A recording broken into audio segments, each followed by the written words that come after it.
Guys, the biggest sale of the year is ending at Barbell Apparel. Have you ever struggled with jeans that hug your quads just a little bit too tight, or clothes that don't quite fit right? Well, I've been there, and that's why I'm stoked to tell you about Barbell Apparel's biggest sale of the year. All jeans and pants are $50 off, and if that wasn't enough, get 50% off all items site-wide. I've been rocking their gear for a while now, and the comfort and fit is unmatched, especially for guys like me that don't skip leg day. Quick heads up though, they have sold out for 8 years straight, so don't miss out. Get yours while they last. Go to barbellapparel.com/Chael to grab some new gear from my personal favorites and level up your wardrobe game, or just click on the link below. Sean Strickland and Garry. I must tell you, it makes me a little uncomfortable. Now, I've never met Garry. I feel like I know him. It's our community. I know 20 people that know him. I cover him. I'm talking about him all the time. I read about him. I've watched all of his. I feel like I know him, right? But I haven't actually met him. Now, Strickland, I know extremely well. And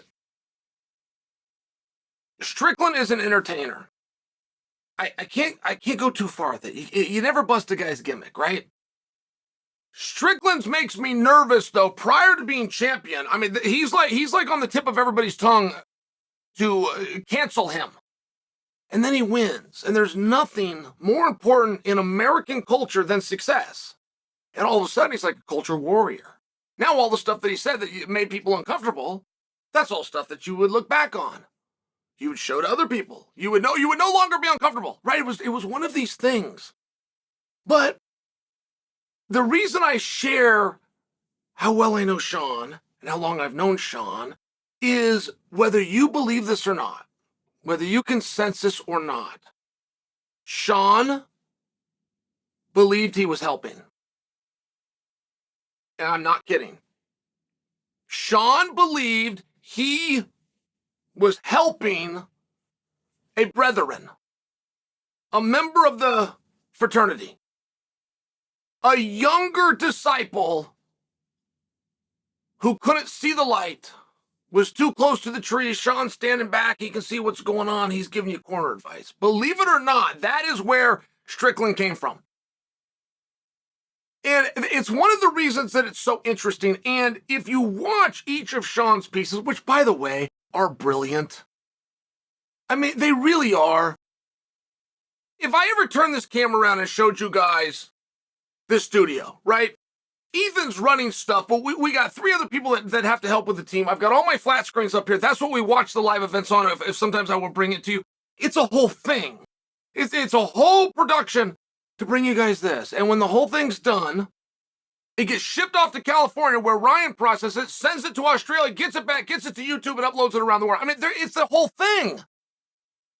Sean Strickland is taking his iPhone in his dirty car with his shirt off because he just got done with practice and he's hot. I still can't figure out if he showers after practice. Like, if you showered after practice, you would then put a clean shirt on, I think. But he's always got his shirt off as though he finished practice, didn't have time for the shower. He'll do that when he gets home, pulls the shirt off and jumps in the car. I know it seems like a small detail. But when you're producing things and you're the executive producer of content, you think of all of these things. Sean thinks of none of these things.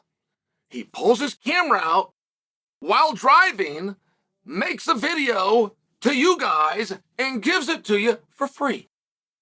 No sponsors. He's not playing the click game. He's not playing the headline game. He doesn't ship it off to Ryan, who ships it off to Australia, who gets it back and uploads it around the world. It's a totally different deal. I got to tell you, it's compelling. It's really interesting. And if you go watch his videos on Garry, the one where you will see my point the clearest is yesterday's. It's the most recent video. That is where you will see my point when I'm telling you Sean believes he's helping.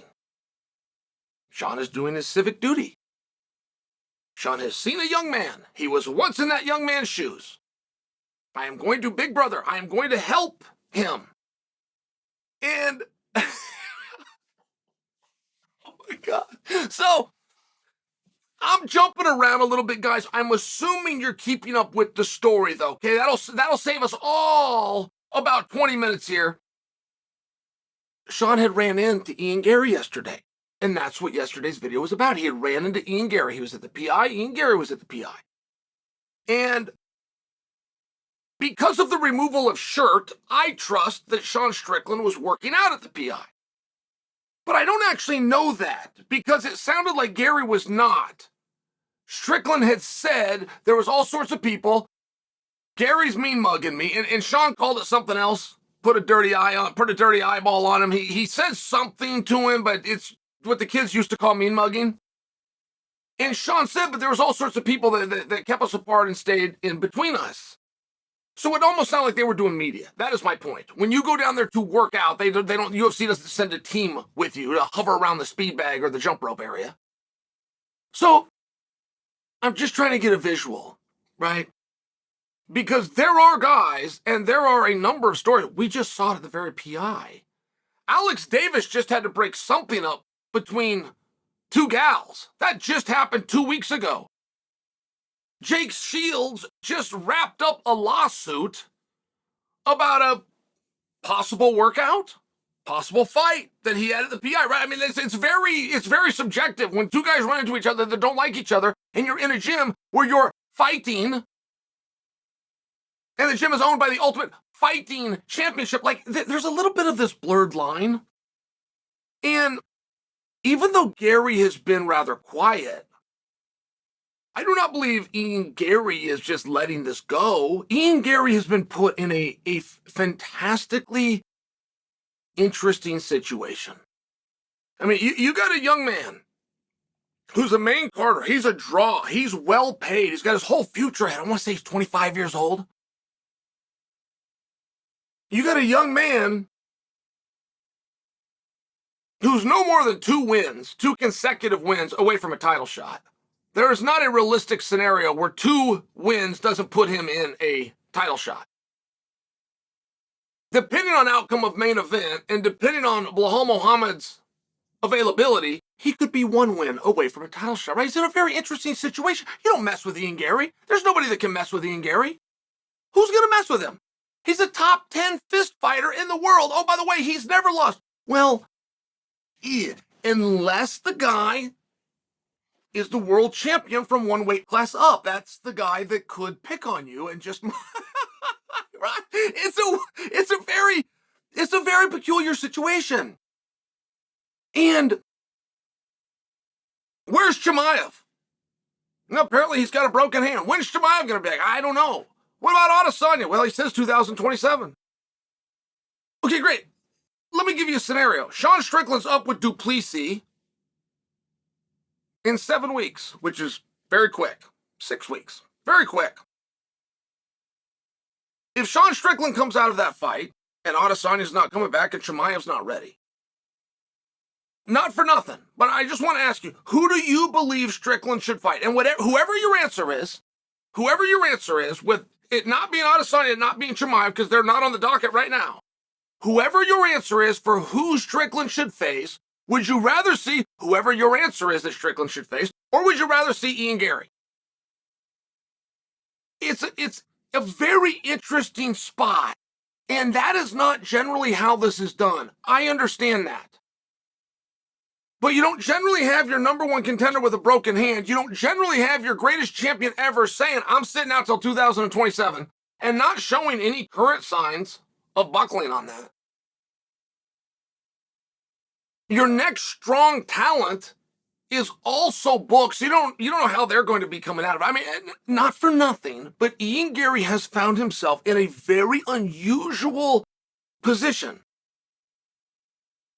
Again, if Belal wasn't already promised the shot, right? If we didn't have that, Ian Garry with the victory and 1 shot on the microphone, which he can do. He can gain more ground than most guys when they go 3 years undefeated. And say Leon comes out on top with the gym story. I mean, it makes a lot of sense to put those guys together. And so Ian Garry has found himself in a very intriguing match at 185 pounds, a weight class that he's not in, but that's going through a lot of really weird stuff right now. We just had a 170 pounder go up to 185 and be one judge's nod away from being the number one contender. It's a very interesting spot. And if you watch the final and most recent video, Sean tells him, I don't have a problem with you. I like you. Here's what happened to you. I don't feel you're aware. I saw it. I'm aware. Just letting you know. And as condescending as that might be from anyone else, I'm telling you, Sean meant it. Sean really was just trying to help. And then he told Ian, he had a very tough guy line in here. And I was very impressed that Sean, he didn't have to go to cursing. He didn't have to go to threatening him. He kept it very G-rated and told him, if the next time you see me, you feel a certain way, you're going to put those same eyes on me, and you feel a certain something inside, come on over. It was one of these, it was one of the great call-outs ever. And it wasn't a call-out, it was a dismissal of a call-out. But he told him, if you feel a certain way. And we all know what that means. I've never heard it said before. He didn't say, I'm going to smash you, I'm going to teach you a lesson, I'm going to blah, blah, blah, send you back to your division. He didn't say any of those things. He just said, come over, find me. See me. I'll let you get that energy out. It was interesting. That's all I'm saying. Ian Garry doesn't get spoke to by 70-pounders. Because if they speak about him, they will have to face him. And he's undefeated, and he's young, and he's really good. Nobody gives Ian Garry a hard time. You can't give him a hard time. He's undefeated top 10 fist fighter in the world. Except the champion from one weight class up.